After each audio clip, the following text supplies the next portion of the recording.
او کم کسانو چې لار ورکړي هغه شان سیټ پاتې شي نه بیا من ته راتلی شي نه سیټ کېدی شي اخوا خلک کوم زموږ تاسو ته خلک د روډونو په منځ کې ګرځي بیا. بسم الله الرحمن الرحیم. زم حضرت سلیمان او رحم دې په موږ ټول باندې الرحمن او الرحیم.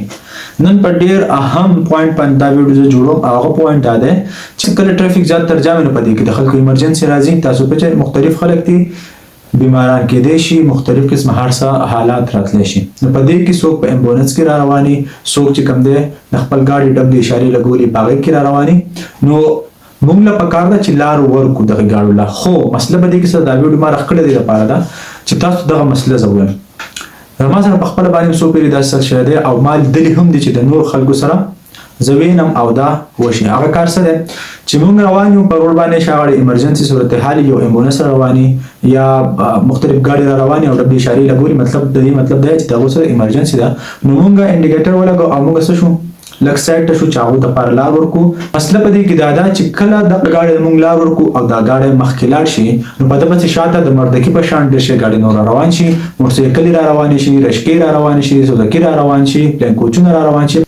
یو خبر ده تاسو دا کوم چې کم کس لار ورکړي دا د ایمرجنسي صورتحال والا د کسانو لا د ګاډي لا د ایمبولانس لا یا د نور ګاډي لا چې اشارې لګولې دوی لار ورکړل د دې لپاره نه ورکړي چې د سکار نشته دی وزګار دی د بدن قشان دي سیټ ولاړي بلکې د دا لار ورکړه دا د دې لپاره ورکړه چې د شاته کس ضرورت ته زمانه سیوا ده چې هغه سکی مکمل کې د مخ کې لاړ شي.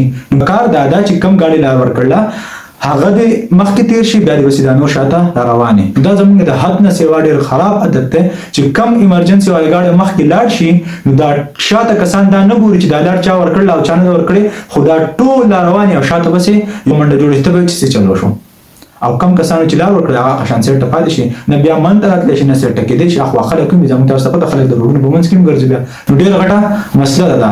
برای مهرباني دا تاسو ته زه دا ریکویسټ کوم چې تاسو کم ځای کې چې ایمرجنسي ګاډی راځي نو تاسو هغې لار ورکوئ دا ډېره ښه خبره ده.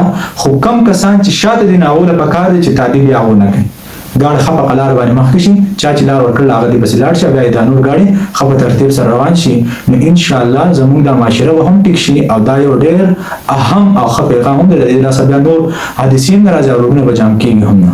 الله حافظ.